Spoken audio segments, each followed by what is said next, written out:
We're sorry if you're eating your breakfast right now, because the next story is about rotten food and pig slurry. Millions of tons of it produced in Britain every year, and as it rots, it produces greenhouse gases. Which it can be good, actually, manure. Our reporter Richard Westcott joins us from a farm in Bedfordshire, because they are putting the waste to good use there.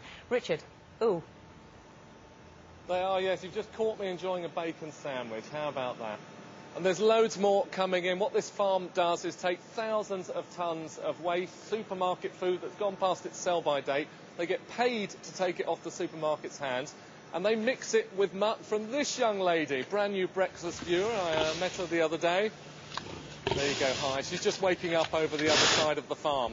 What they get from those two products are two green products. They get electricity, which they sell back to the electricity board, and they get organic fertiliser, which they put on the crops over there. Here's how it works.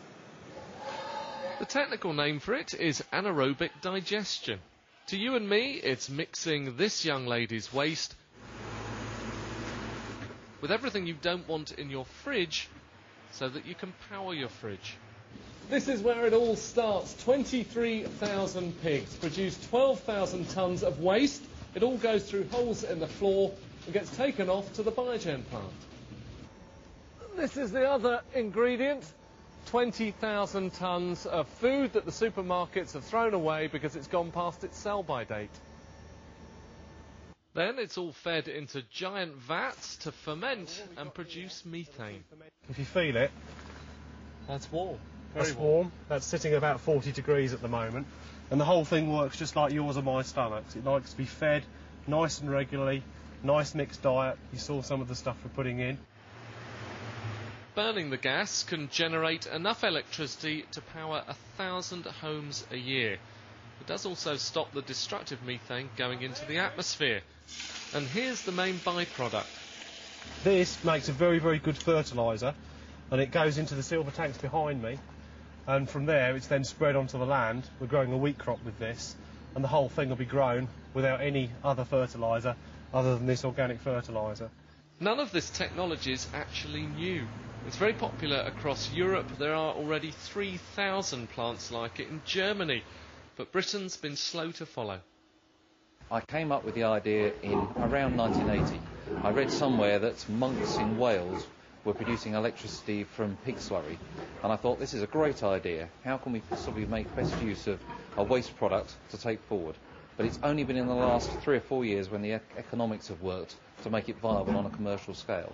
And that's often the problem with green energy. It can be expensive to produce and needs subsidising by consumers or the taxpayer. Biogen claims this will make a profit unaided once they've paid for the kit. It wants to develop up to another 60 plants across the country in the future. The engine's been running all morning. You wouldn't believe what some people throw away. Apparently cabbages are very good for generating methane. Have a little look down there. That's milk and cat food, and I tell you, the smell is absolutely disgusting.